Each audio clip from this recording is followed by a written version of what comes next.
Section 1. You will hear a conversation between a man and a woman.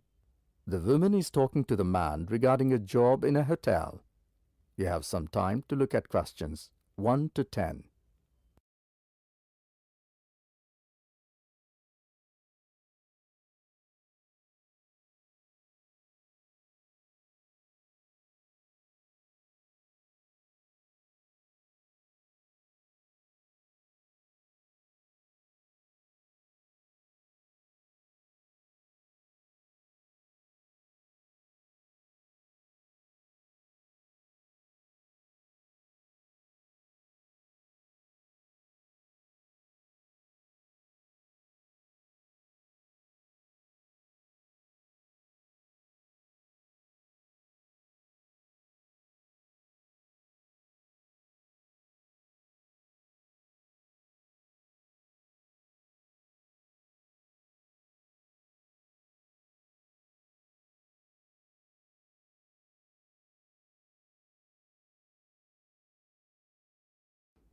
You will see that there is an example which has been done for you. The conversation relating to this will be played first. Good morning, Velat Hotel. How can I help you? Hello. I read about your advertisement in the midday news. Yes, we have given more than one advertisement. Is that advertisement related to housekeeping staff?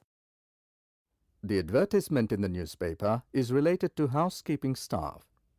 So housekeeping staff is written as an answer for the example. Now listen carefully and answer questions 1 to 10. Good morning, Velat Hotel. How can I help you? Hello. I read about your advertisement in the midday news. Yes, we have given more than one advertisement. Is that advertisement related to housekeeping staff? Right. I'm interested in the cleaning department. Great. Actually, I'm not dealing in this department. The person who is taking care of this department is not available today. Still, I can help you by giving you the basic details if you're interested. Oh, that will be great. What kind of staff are you looking for? The staff that we are looking for includes laundry, shoe polishing facilities, keeping the building clean, sweeping, mopping, dusting, vacuum cleaning, and bathroom cleaning. Housekeeping staff also clean the windows and public areas and remove trash and deposit it into the building dumpsters. Absolutely right. Can you tell me the working hours? We have 4 shifts: early morning shift from 4 a.m. to 10 a.m., morning shift from 10 a.m. to 4 p.m., evening shift from 4 p.m. to 10 p.m., and night shift from 10 p.m. to 4 a.m. So, do you give the option to the people of choosing the shift timings? Actually, we do not encourage that. The reason is that everybody would choose the shift according to their preference, but we do allow replacing 1 week's shift with another shift timing. I think it would be better if I note all this down. Also, can you tell me about the day off system? We offer 2 days off, and you can change the days on every alternative week of the month. Can you please tell me regarding the payment system? Absolutely, just a moment. Yes, I have them.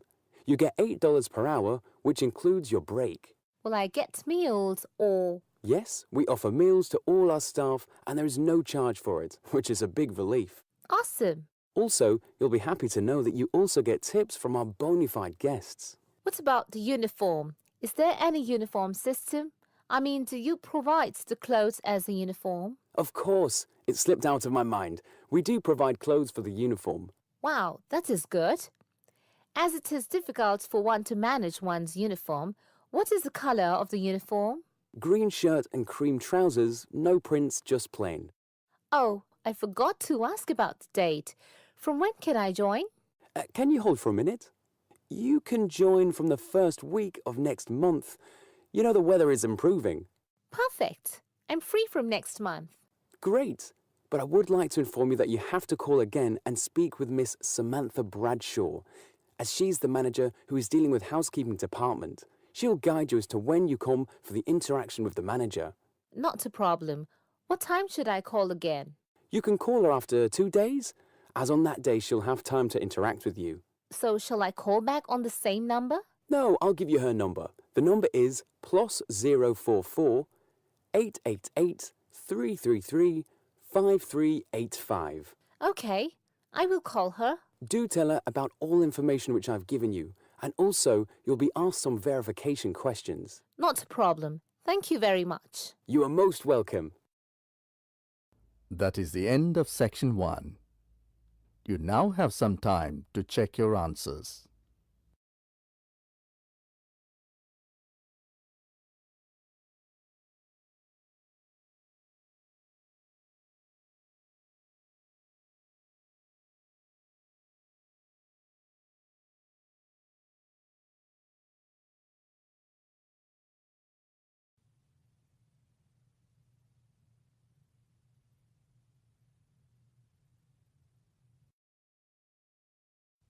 Now turn to Section 2.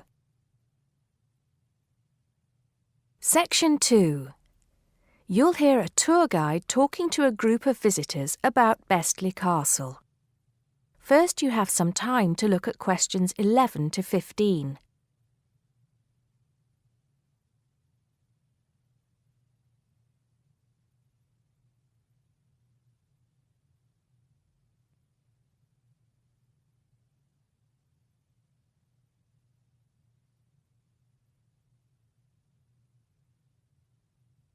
Now listen carefully and answer questions 11 to 15. Welcome to Bestley Castle. It's nice to see so many of you here today. Before we go in, I'd like to tell you some information about the castle, the things to see and do, and the facilities available to you in the grounds. We'll do our best to make this a truly memorable visit. Now, the castle grounds are quite big, and we don't want you to get lost, so I'm going to give you an idea of the layout. At the moment, we are at the entrance, and immediately to our left is the Tourist Information Office. Go here if you need any questions answered. They'll be happy to help. And of course, behind the tourist office is the car park where the coach dropped you off, and it'll also pick you up from the same spot at 5 p.m. today. In front of us are the water gardens. If you stroll through, you get to the North Bridge, which is the entrance to Bestley Castle. Take your time and enjoy looking around the castle. There's a lot of history steeped in those walls. As you leave the castle via the South Bridge, you'll be greeted with the sight of roaming deer. During the day, there will be scheduled feeding opportunities where visitors can get involved. However, we do request that you do not feed the deer outside these times. To the right of the deer park is the Castle Museum, and behind that is our award-winning restaurant. It's a relatively new addition to the castle grounds, but is fast gaining a reputation for its food. Alternatively, you can choose to dine in the picnic area on the other side of the deer park. It's perfect for the family as it's next to the kids' play area and homemade ice cream hut. We hope that on your way out, you'll pop into the gift shop by the exit for something to remember us by. Before you hear the rest of the talk, you have some time to look at questions 16 to 20.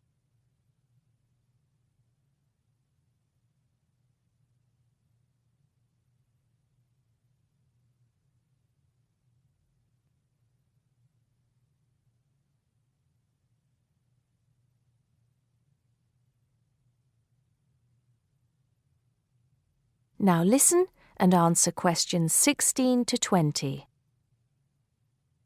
Admission to the grounds is free for all. That includes the museum, gardens, and picnic area. There is an admission fee for the castle, which is £6.50 for adults, with a 10% discount for students and retired people. Children under the age of 16 pay half adult price, and under 8 go in free. There are many spectacular events throughout the year, and for most of them, there's also an admission fee. As these events are in high demand, it's a good idea to book well in advance. Some of the exciting events planned for this year are the Summer Medieval Festival, where you can watch old-fashioned nights and experience a feast in the halls of the castle, as if you were a guest of King Henry VIII himself. There are several concerts planned this year too, including a rock concert, at an admission price of £10 per person and a special jazz concert which is free to the public. I'm sure you'll agree that all tastes and ages will be satisfied. One scary but extremely popular event is the annual Haunted Castle event at the end of October, where the castle comes alive at night. Why don't you come along if you're brave enough? Another sight to see is the fantastic firework display on November 5th, and the cost of that includes refreshments. We also have a long tradition of raising money for charity. The charity event held every year on the first day of May will this year be an archery contest. Entrance is free, but donations are certainly welcome. This year, we'll be collecting money on behalf of a charity for elderly people, Age Concern. Just in case you can't remember all of that, you can pick up a leaflet showing the timetable and prices for all events from the Tourist Information Desk. You can also go online to get this information from our website. That is the end of section 2. You now have half a minute to check your answers.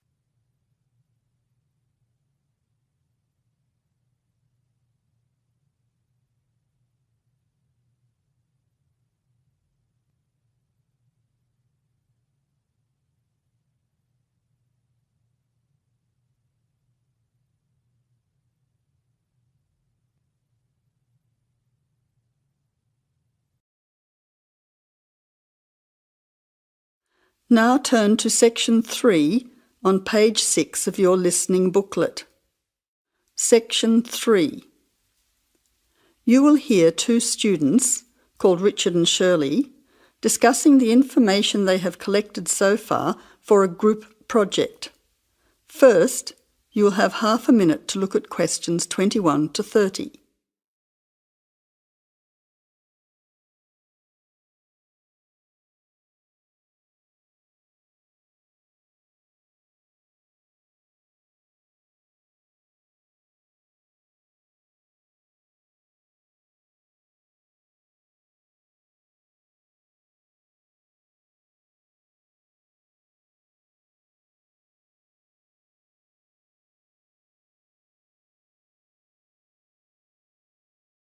Now listen carefully to the conversation and answer questions 21 to 30.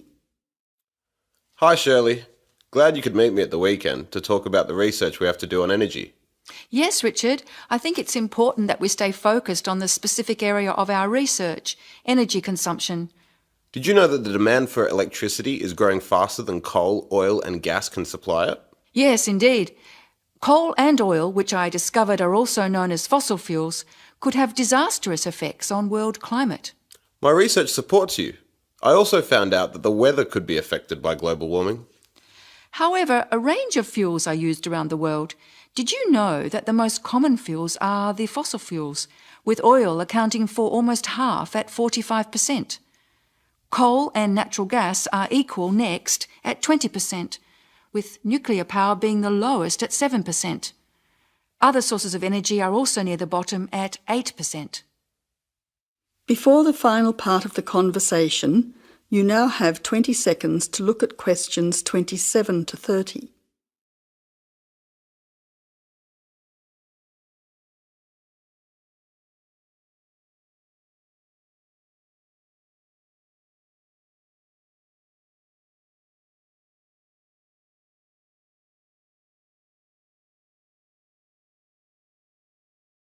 Now answer questions 27 to 30. That information will be useful when we look at the different energy sources in detail. We also need to look at the pros and cons of each type of energy. We've already said that fossil fuels increase the world's temperature, but we also need to mention the most serious issue, that these three types of fuel are finite, meaning they will not last forever. Another major disadvantage is that by burning coal and oil in particular, chemicals are released into the atmosphere, which combine with water to fall back to Earth and damage both plant and animal life. That really sounds useful. If you focus on coal, oil and gas, I'll look into nuclear power. It is common knowledge that nuclear power stations create radioactive waste, but I'm particularly interested in how this unwanted waste product is dealt with safely. I'll also need to look at the effects on people living near these power stations. Yes, I think all those areas need exploring. Do you think I should also look into renewable energy sources, such as wind and sun, energy that never runs out? Don't you think it's an important area to consider? Yes, but I don't think I'll have enough time to look at it in enough detail. I also agree that we have enough to focus on until our next group meeting. So to finish, you could find some information on the advantages of fossil fuels, and I'll give you the facts that I have already on coal, oil and gas. We don't need to look into other energy sources because I'll get more details on the nuclear industry. That's great. See you in 2 weeks' time. That is the end of section 3. You now have half a minute to check your answers.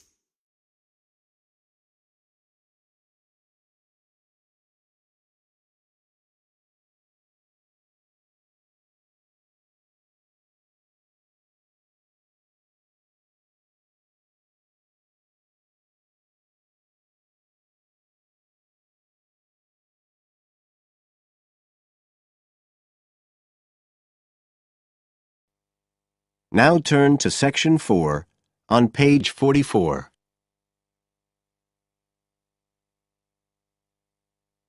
Section 4. You will hear a part of a lecture about learning and bilingualism. First, you have some time to look at questions 31 to 40 on pages 44 and 45.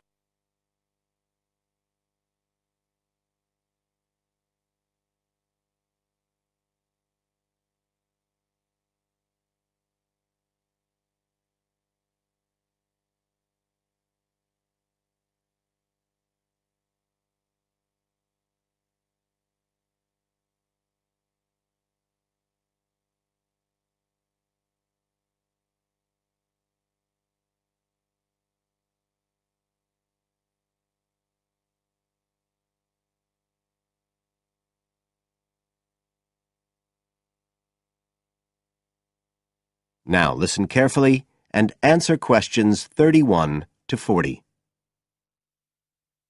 When we look at theories of education and learning, we see a constant shifting of views as established theories are questioned and refined or even replaced, and we can see this very clearly in the way that attitudes towards bilingualism have changed. Let's start with a definition of bilingualism. And for our purposes today, we can say it's the ability to communicate with the same degree of proficiency in at least 2 languages. Now, in practical terms, this might seem like a good thing, something we'd all like to be able to do. However, early research done with children in the USA in fact suggested that being bilingual interfered in some way with learning and with the development of their mental processes. And so in those days, bilingualism was regarded as something to be avoided, and parents were encouraged to bring their children up as monolingual, just speaking one language.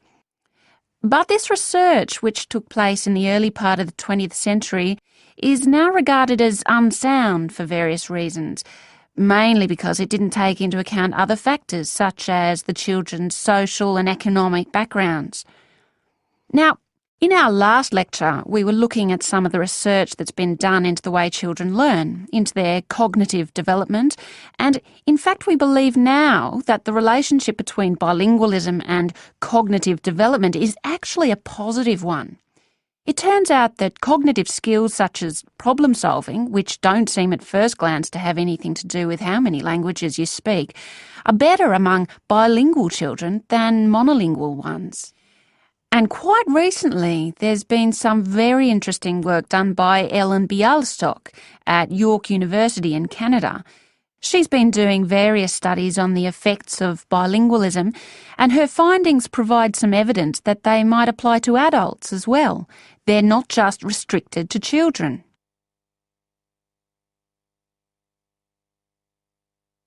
So how do you go about investigating something like this? Well, Dr. Bialystok used groups of monolingual and bilingual subjects aged from 30 right up to 88. For one experiment, she used a computer program which displayed either a red or a blue square on the screen. The coloured square could come up on either the left-hand or the right-hand side of the screen. If the square was blue, the subject had to press the left Shift key on the keyboard, and if the square was red, they had to press the right Shift key. So they didn't have to react at all to the actual position of the square on the screen, just to the colour they saw. And she measured the subject's reaction times by recording how long it took them to press the Shift key and how often they got it right. What she was particularly interested in was whether it took the subject longer to react when a square lit up on one side of the screen, say the left, and the subject had to press the Shift key on the right-hand side. She'd expected that it would take more processing time than if a square lit up on the left and the candidates had to press a left key. This was because of a phenomenon known as the Simon effect, where basically the brain gets a bit confused because of conflicting demands being made on it. In this case, seeing something on the right and having to react on the left. And this causes a person's reaction times to slow down. The results of the experiment showed that the bilingual subjects responded more quickly than the monolingual ones. That was true both when the squares were on the correct side of the screen, so to speak, and even more so when they were not. So bilingual people were better able to deal with the Simon effect than the monolingual ones. So what's the explanation for this? Well, the result of the experiment suggests that bilingual people are better at ignoring information which is irrelevant to the task in hand and just concentrating on what's important. One suggestion given by Dr. Bialystok was that it might be because someone who speaks two languages can suppress the activity of parts of the brain when it isn't needed. In particular, the part that processes whichever language isn't being used at that particular time. Well, she then went on to investigate that with a second experiment. But again, the bilingual group performed better. And what was particularly interesting, and this is, I think, why the experiments have received so much publicity, is that in all cases, the performance gap between monolinguals and bilinguals actually increased with age, which suggests that bilingualism protects the mind against decline. So, in some way, the lifelong experience of managing two languages may prevent some of the negative effects of ageing. So that's a very different story from the early research.